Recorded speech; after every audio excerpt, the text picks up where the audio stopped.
Welcome to Forge Partner Talks, and thank you very much for joining this week's webinar. My name is Sanjana Chand.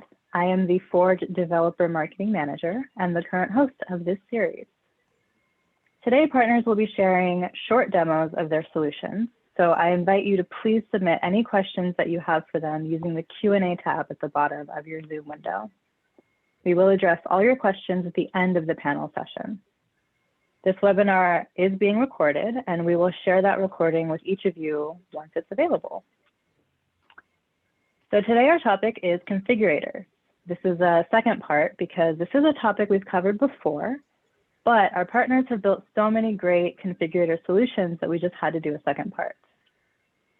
We have 4 amazing panelists joining us who have increased their customer satisfaction by creating online 3D Forge-powered configurators that give their customers the ability to design and customize their builds while saving time and money. So let's meet our panelists.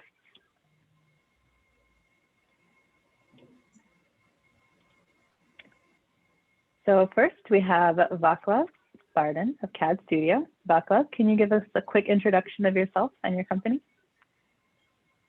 Hello, my name is Václav Bardaň, and I'm consultant in CAD Studio, which is a Czech-based company. We are not just a reseller of the Autodesk products, but we are also specialized on the maintenance and some special activities as data management and Autodesk Forge right now. Great, thank you, Vaclav. Next up, we have Tolga Hikirin of Codio. Tolga, hey quick introduction. This is Tolga. Nice meeting you all. We are a team of 11 people, and we focus on creating configurators, especially on Autodesk APIs like Inventor API and Forge API. Great. Tolga is joined by a Codio customer, Ezgi of Jamar. Ezgi, can you please introduce yourself? Hello everyone, I am Ezgi from Turkey. I have been working as a manager in Jamar Design Center. We are a partner with Codio in this project.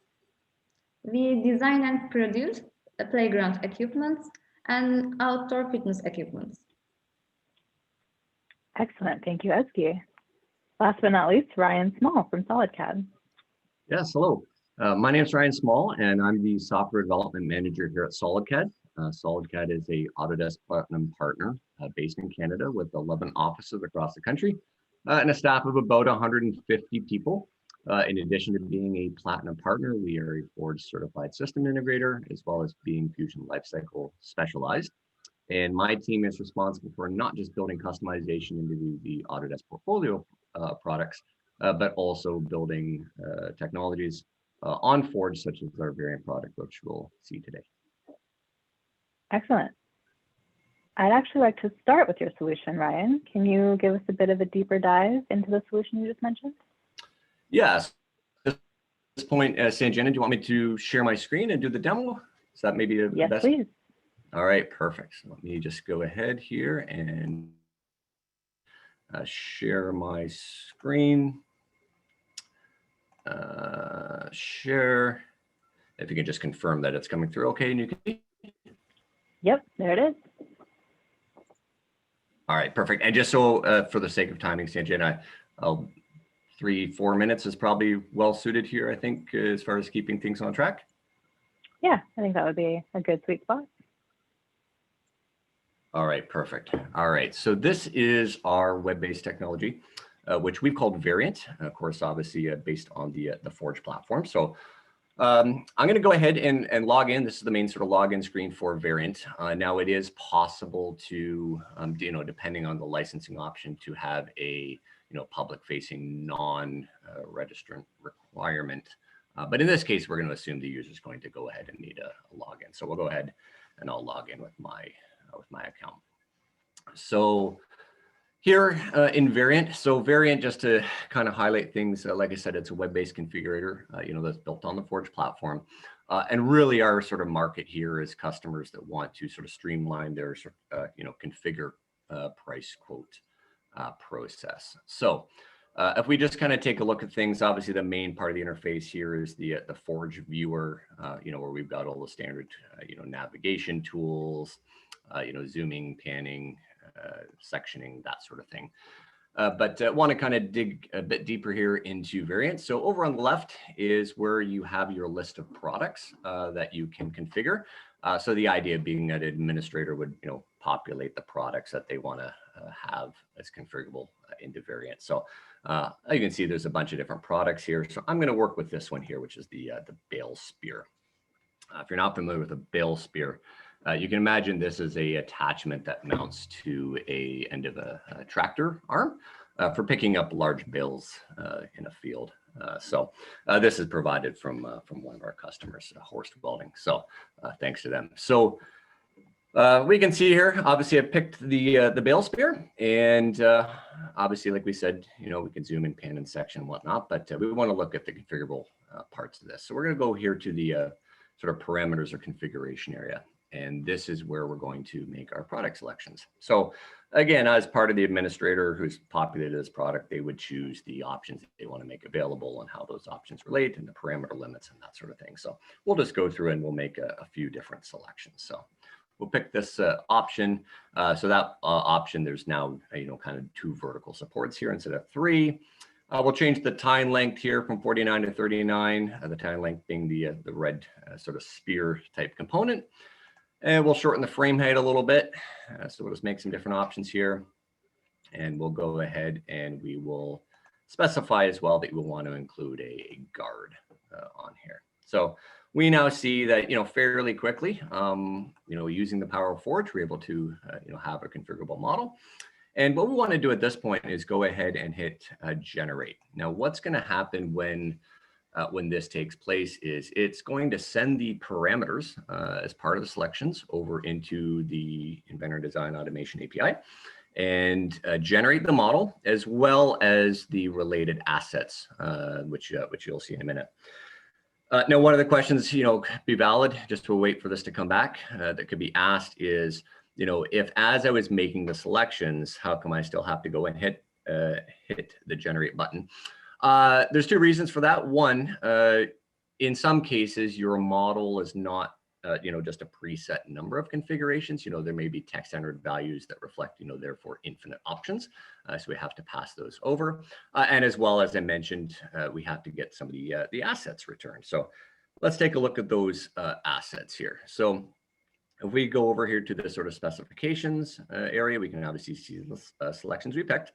But let's go here. We've got a button so we can view the quote.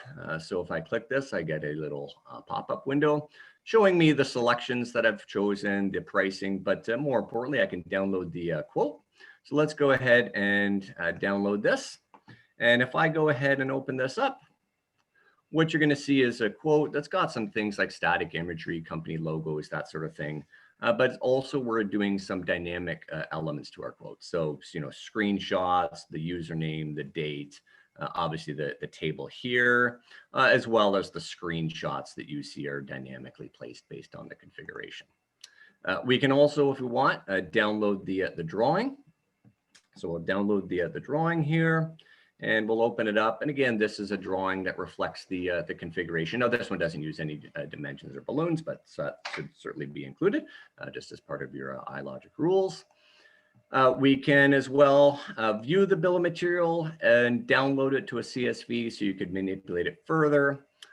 You can download the configuration. So this would allow you to download the as configured model. Now, these options are controllable who has access, because you certainly want to, just especially in a public facing scenario, people configure your models and download. So those, these options can be excluded depending on the user.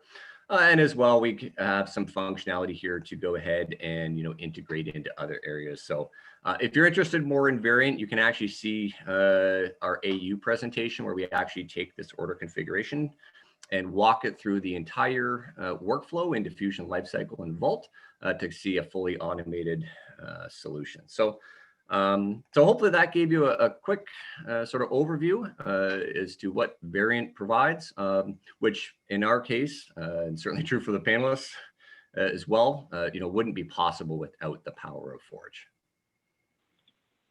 Awesome. Thank you, Ryan. That was excellent. Before we move on, could you tell us who your specific end users are?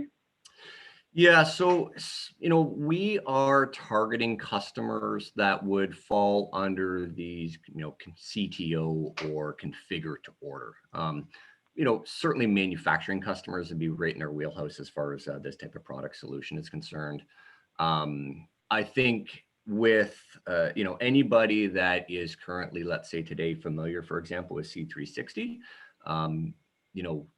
we share a lot of similarities. So that sort of similar target is a similar target to Variant. So any manufacturer, or it doesn't have to be manufacturer, even architecture or whatever, if you've got a configurable product where your product options are sort of predefined, that represent products that already have, designed parts versus a, ETO type solution where you're generating new parts that need to be fabricated is right in the wheelhouse of our customer base. Definitely. Great. Thank you so much. Let's move over to Tolga and Eski. Would you mind giving us a quick demo?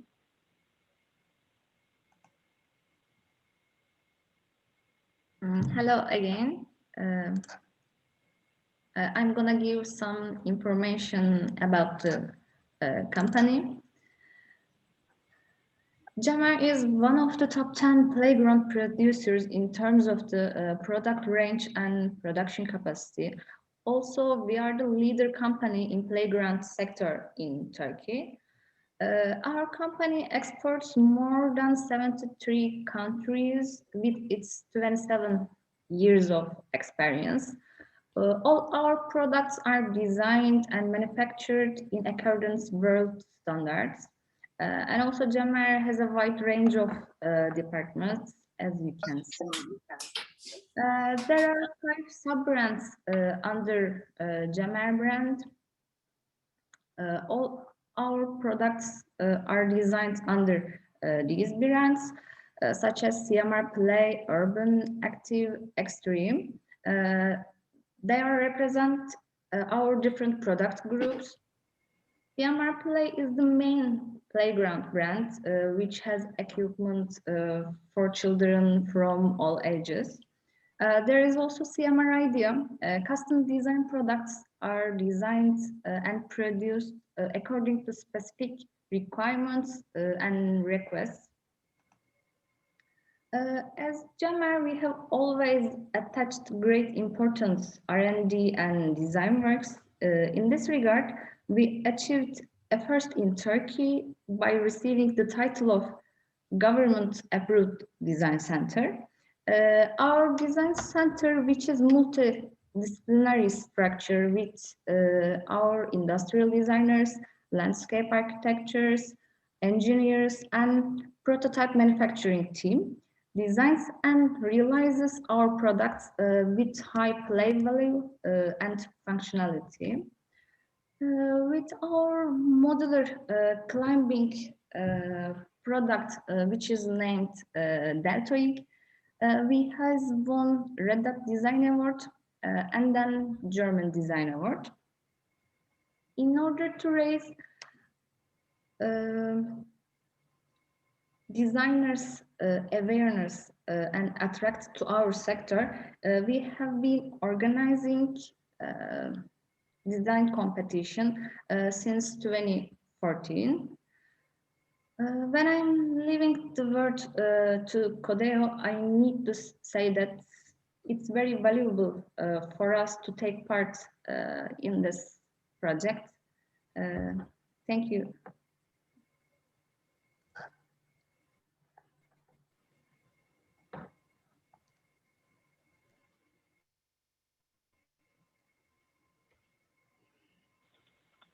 Tolga, I think you're on mute.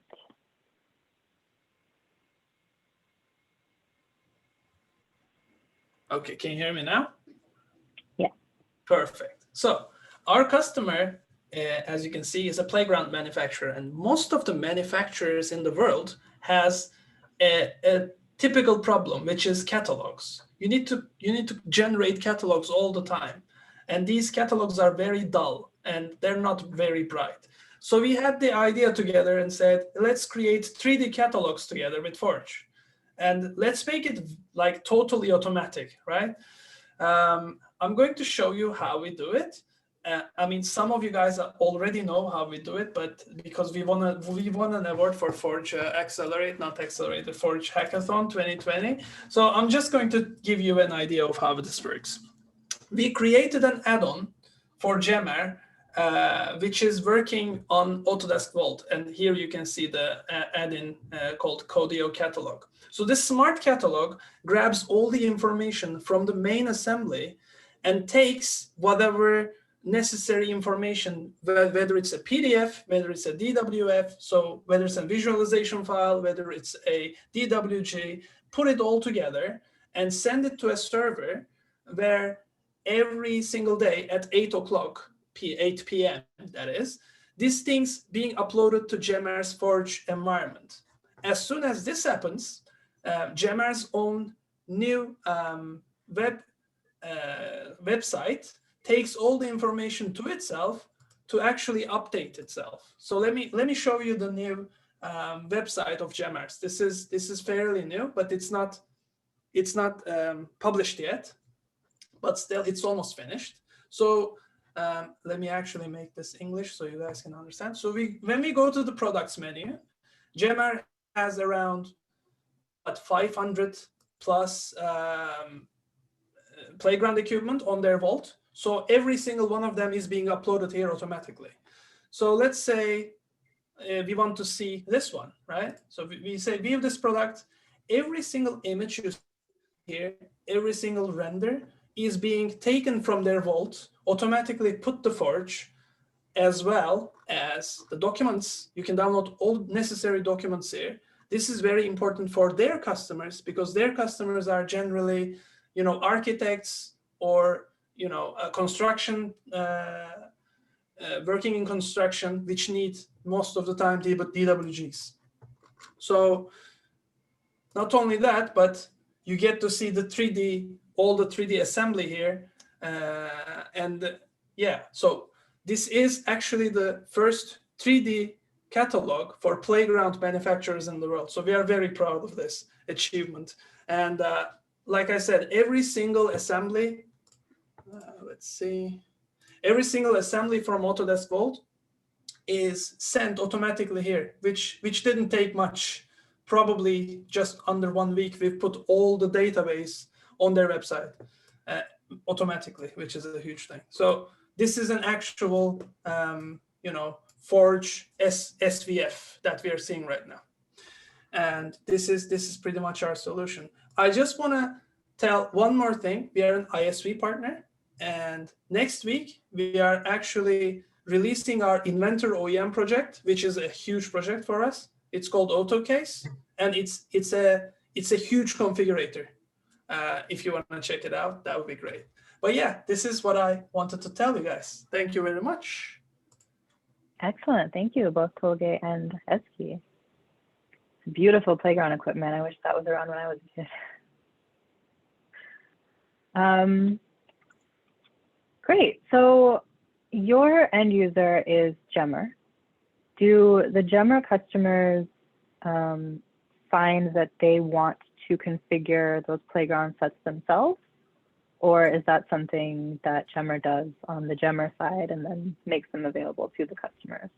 So this is the first rollout, actually, Sanjana. So this is the first rollout where we don't have any configurations, but the second rollout, we will have configurations for the colors, especially for the ropes and for the slides and for swings. So eventually we will have an entire configurable catalog there for their end customer. Very cool. Great, thank you. And finally, Vaclav, I'm excited to see your configurator solution. You already know me. So can you see my presentation? Yes, I can. Okay, so you already know me. I work for a CAD Studio company, which I already told you. We are not just the reseller of the Autodesk products, but we are more or less based on the service. that we provide our customers, such as data management, as I already told. We also do some education for them to be more efficient. What is our core right now, and what I'm specialized is the configurators. And we do two kind of configurators. One is for a desktop solution, which is just for mechanical engineers. And the second solution is on the web, which we use the Autodesk Forge for it. I have prepared with cooperation with our best client, which is Climax, Service Climax, which we made the configuration from them. Just short about them. They were established in 1992. They are largest shield manufacturer in the Czech Republic. The deliveries is to the 35 countries across the Europe. I think they don't do just the shutter blinds, but they do also shutter ebbings, pergolas, and more. They have more products, which actually they want to have a configurators for. So this was our first one for them, which is CAP called. The project goal was to make assortment of the blinds available for everyone, not only for the internal use, but also for external, for the project managers or projectants. They actually can download the RTF or step model to put it in their models of the buildings. They need to have a really quick response. And yeah, and the data. The solution was to do it online in the Autodesk Forge. And as I already told, they want to have a possibility to download it as a PDF or WG or RTF or STEP or SAT. And here's the short video of it. I will comment it. Sorry if it's Czech because we don't have any more languages mutation of it, but it's in progress. So you can choose the type of the blinds, then you choose dimensions, and it will automatically calculate. Then you have a choice of the colors, which is in the RAL. So there are standard colors you can choose it from. Of course, there is just one called this is the plate which you cover it, all the blinds where they are like in the position. So actually you can see them. You can also choose the variations of the colors of it to match it with the blinds. On the next one, there is actually a driver for it. If you have a manual, you can have it on the left side, on the right side. Then you also can have the electromotor driven blinds.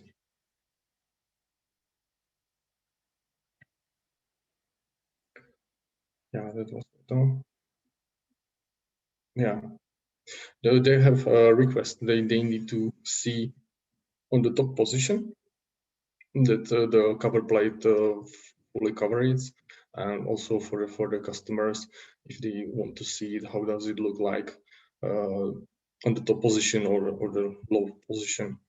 And here you can see that there is the creation of the 3D models, which you can use on the other ways. You can put it in your Revit solution or AutoCAD or whatever you need. Actually the main idea was to build it from it, so you can download it as a DWG model, and then you can just send those drawings to the shop factory, and they will actually they will use it for production as well. So the big advantage of it is that then you don't need mechanical engineer for any of job. As you can see, everything is created automatically, and you can do it from home. I have a PDF if you need as well, with all dimensions that are necessary to, and of course there is a SAT, because we couldn't find actually RTF in API for Revit, so we have to do it by the step.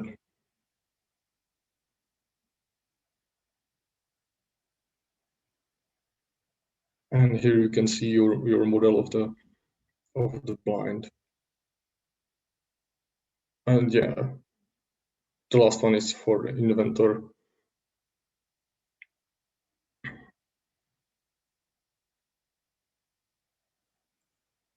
Yeah, and this is it.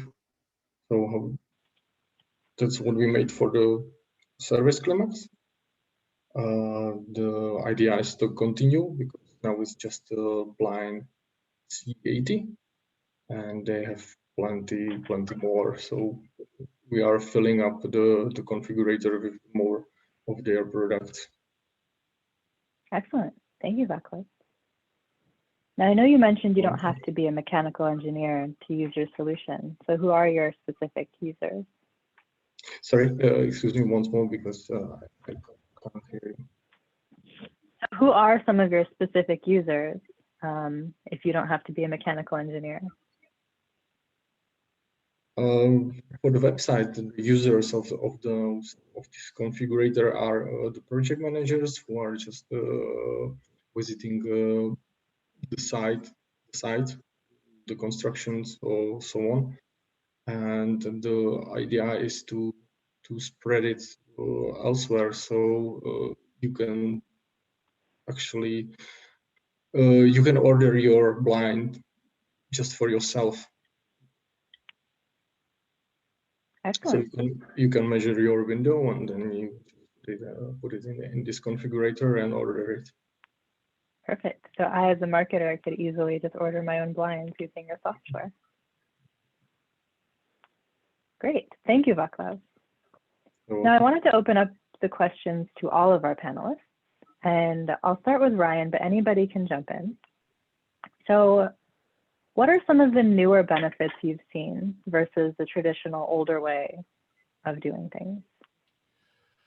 Well, I think specifically about, our solution, what we're trying to really provide with Variant is a way for potentially even end customers, right, to configure, price, and quote a manufacturer's product. So for that manufacturer, what that means is hopefully shortening the sales cycle, right? Because, traditional, process might be that, a customer would have to, make contact with the manufacturer, go through a series of discussions, find out what that customer is ultimately wanting as far as the product is concerned, right? And, based on that, may or may not have to involve engineering to put a design together as a, validation. Hey, does this meet your requirements, right? And then send that back to the customer and wait for their feedback. So what we're trying to really do is kind of streamline that process,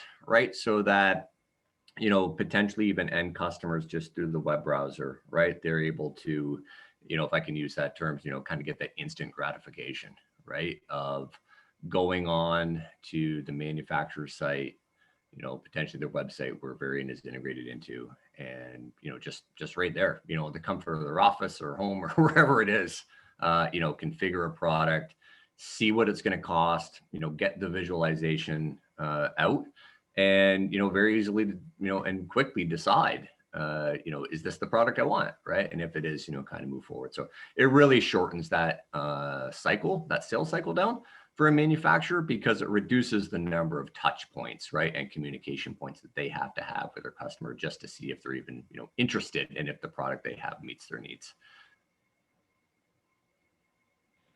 Excellent. That's a great answer. Tolgay, Ezgi, Václav? Anything else to add, or did he cover it pretty well? Yeah, I think so. Could you just repeat the question? Yeah, what are some of the newer benefits that you're seeing today versus some of the traditional older way that your clients used to do things? The benefits is that you can actually share it like globally. The information is going just straight from the customer to the mechanical engineer, or it doesn't have to have a mechanical engineer for our solution. So that's actually the great idea. And of course, nowadays, when we challenge the COVID-19, we see that there have been a lot of reduction of the mechanical engineering engineers because of the company have no money to keep them. So we see that we have more orders for the configurators, that they have like because what we heard from our customers, that there was okay, we don't have a products for the configurator, but there is always something you can configure. You can just configure just the small pieces, but it will help a lot. So yeah, with the Autodesk Forge, you can see the future.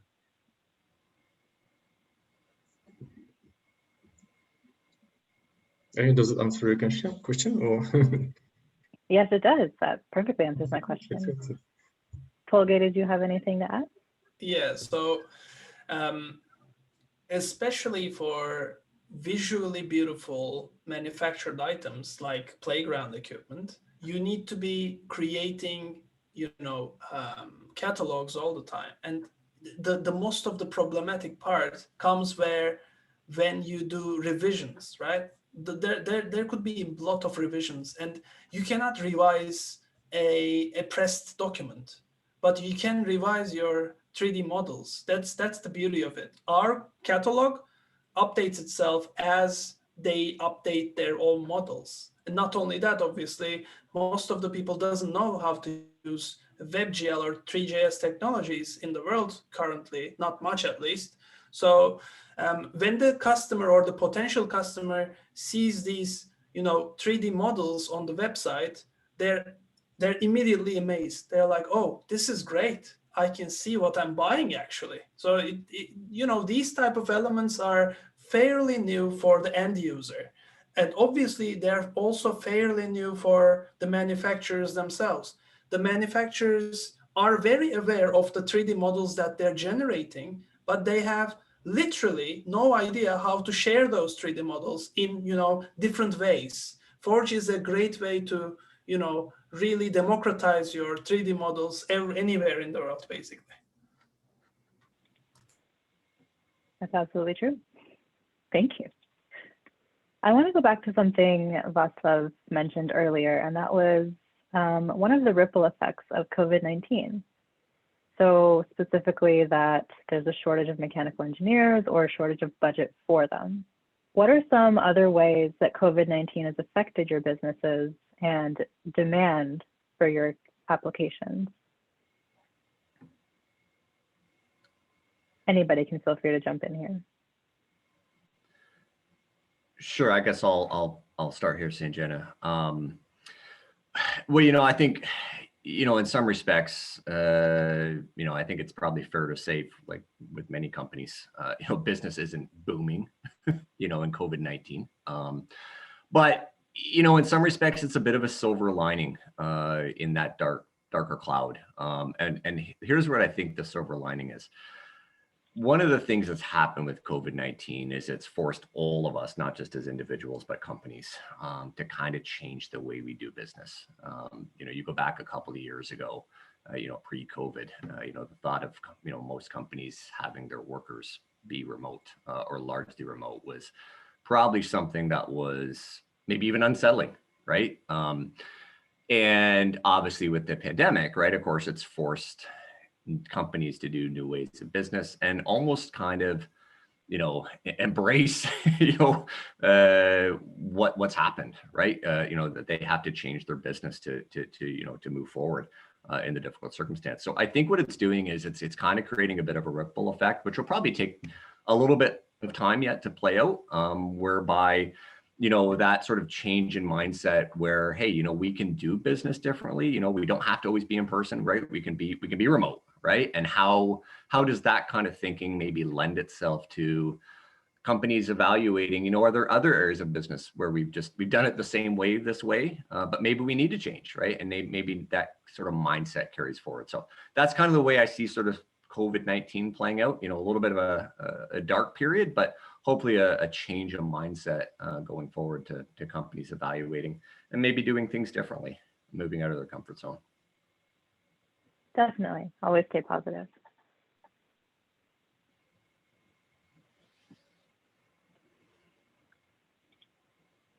Anybody else? Well, for us, I can't really say it did the exact opposite effect, but we started the COVID-19 with 7 people and we ended up 11. So I guess we are expanding a bit more. But obviously we are not an Autodesk reseller. We are a software developer and we focus on developing software, solving people's problems.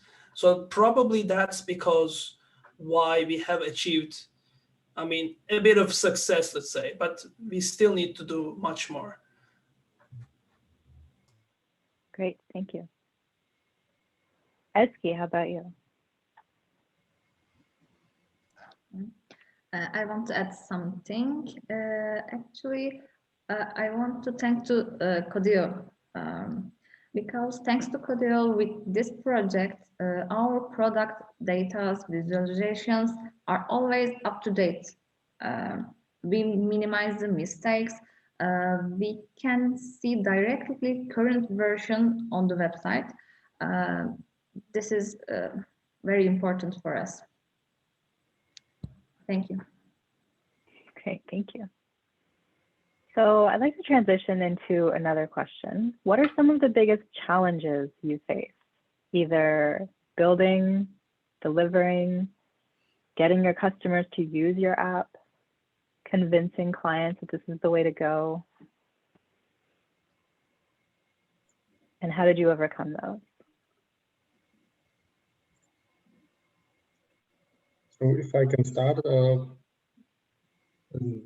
think the challenge was to convince our client, because it's not a very cheap solution, and actually they don't know from the beginning what they get for it. Now, since we have a more project of those configurators, now we can use it as now we can use it and show it to our clients what we have done. But when we started, they actually don't know what they are getting for that money. So that was the biggest challenge, to convince them. Yes, I can see that. So I guess I'll go next here, Sanjana. So one of the issues that we had when we were going through building Variant was an issue to do with suppression and how it worked with model derivative. So I'll maybe kind of take a step back. One of the goals we had with building Variant was that we wanted to obviously utilize the Autodesk technologies as much as we could, right? And basically allow companies to put their engineering knowledge, as much into the Autodesk products, and kind of use Variant as, just kind of a layer, if you will, on the web.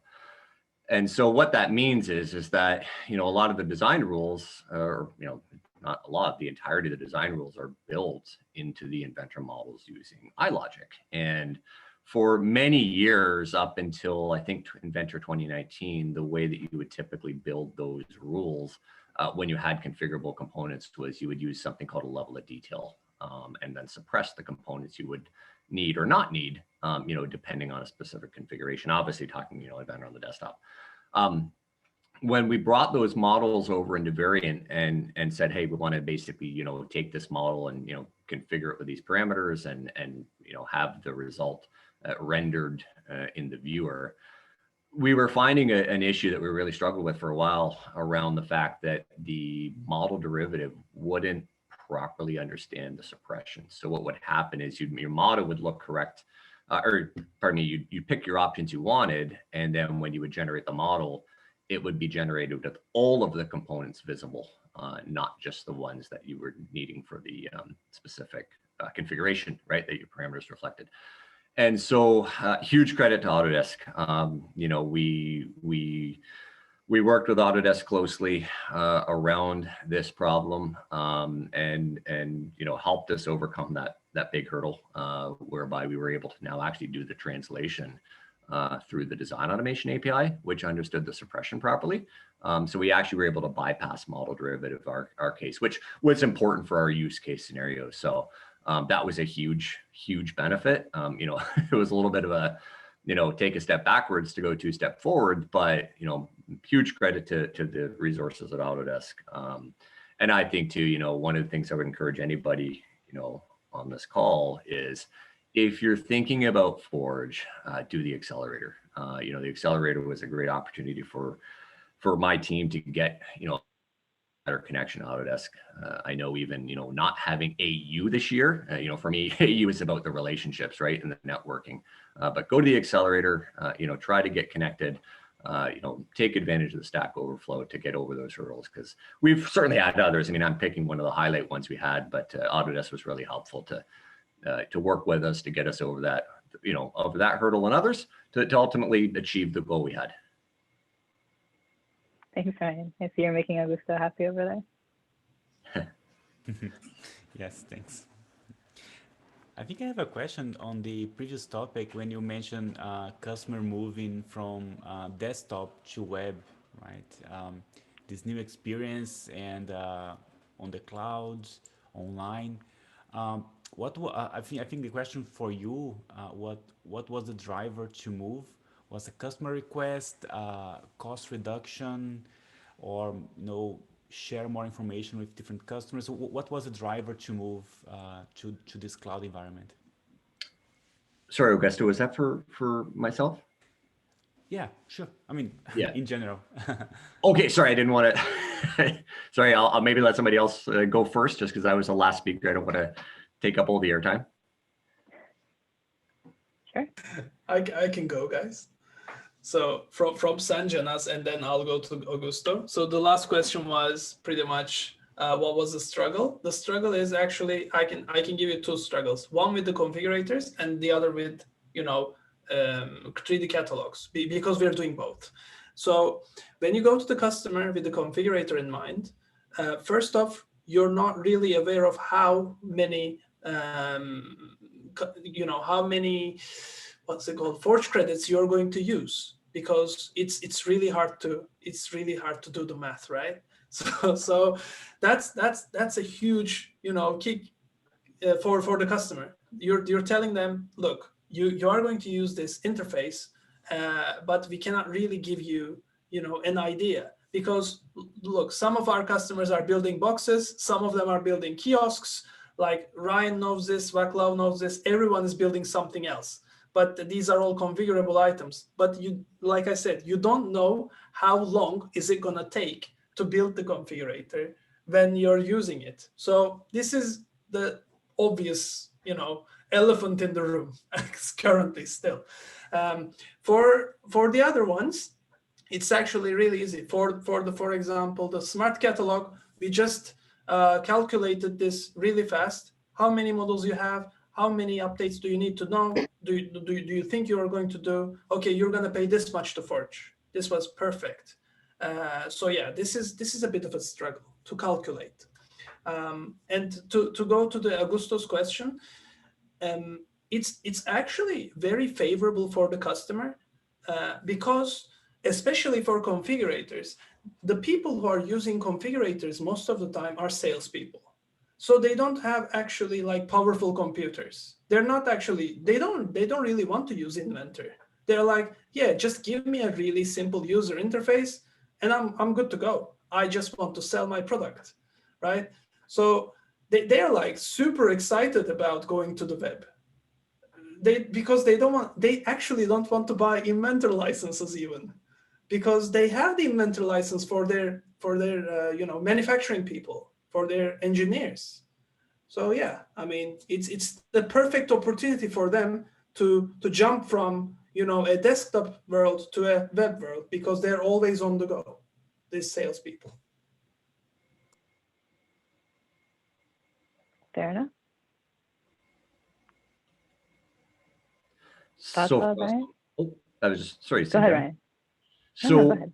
One thing I was going to add from our side, we as a company had a long history of working with iLogic with customers on the desktop, right? We were actually a Logicmetrics reseller before the technology was acquired. So we had a 10+ year history of working with customers, building configurations of the desktop.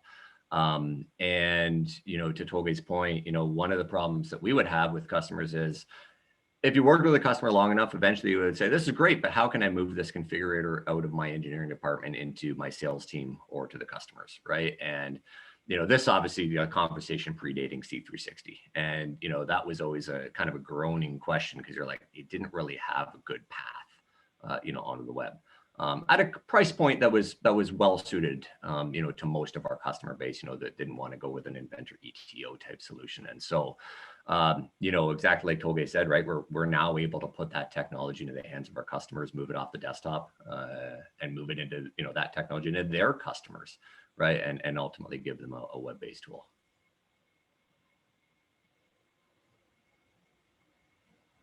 Awesome. Václav, anything to add?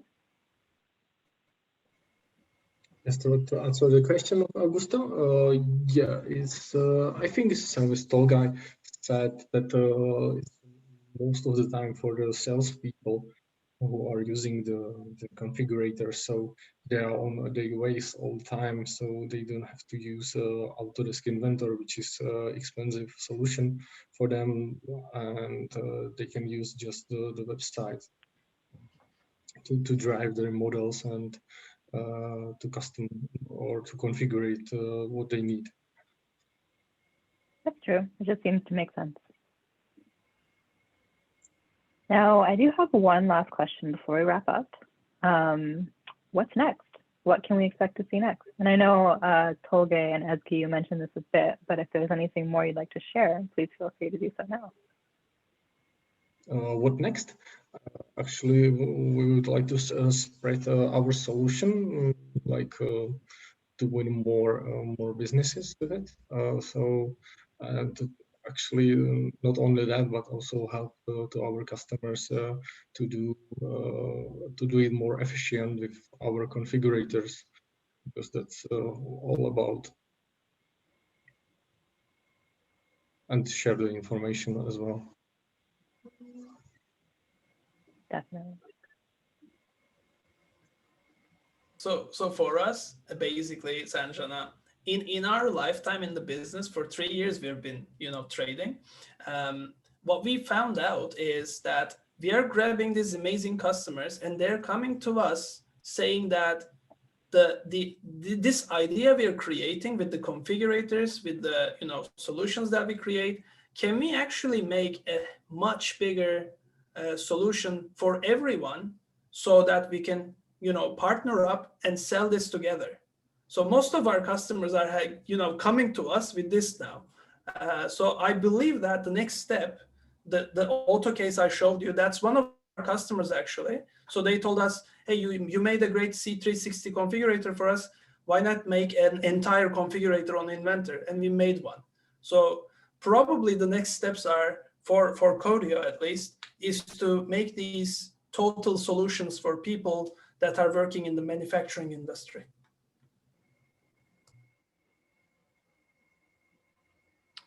And I guess from our side, I mean, obviously we're continuing to build out Variant.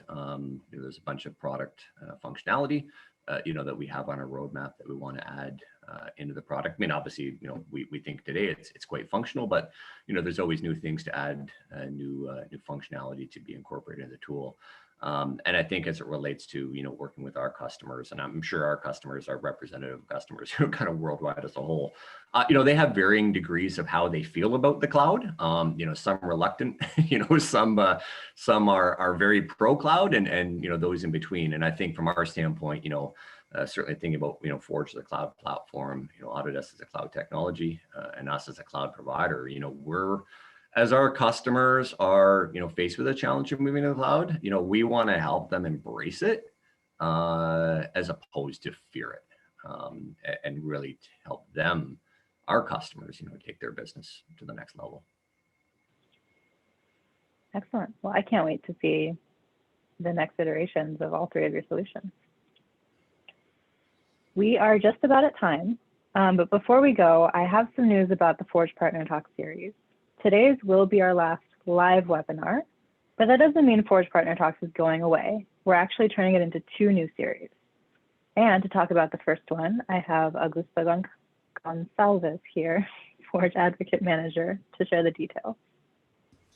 Yes, thank you, Sanjana. Yeah, so we do a bi-weekly coffee break that we talk about random Forge topics, and we want to have that coffee break also with customers, with partners, and with Autodesk people. So the next session of the coffee break will be next Wednesday, and in 2 weeks after that again. So it's a very good chance for you to join, ask questions, or share what you're doing, and share what you're doing with other Forge users and Forge developers. So if I may share for a moment later, I can show you the link so you can join. So let me do it quickly. So that's just the announcement we did.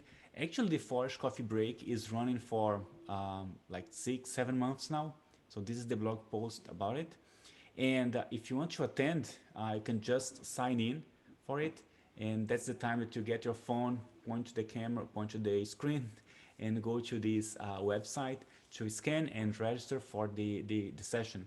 So on the next week, we always have some guests, and next week I'm planning to bring Mikako from my team to talk more about BIM 360, Autodesk Construction Cloud, and how the APIs are moving. And again, in 2 weeks after that, a new topic, or just come in and share your ideas and your development, how you're doing. Thank you, Sanjana. Thank you, Augusto. And the second part is a Meet the Forge SI series, where I will interview one Forge certified systems integrator, so you can get to know who they are and what they do in depth. And you can find more information about both of these at the link on the screen. We'll share the QR code as well as the links that Augusto just shared. And thank you all so much for being with us on this journey. Thank you to our wonderful panelists, and thank you to our incredible audience. I hope we're able to provide some valuable insight into our Forge solutions in your industry, and to give you some ideas on how to tackle some challenges that you might be facing. I will send out the recording later today when it's available, but in the meantime, you can feel free to bookmark this link. You can access all previous recordings, register for future sessions, stay up to date on our coffee talk and our coffee break and our Meet a Forge SI series. And thank you. Have a wonderful rest of your day. Okay. Bye, everybody. Thank you, guys. Cheers. Bye. Bye.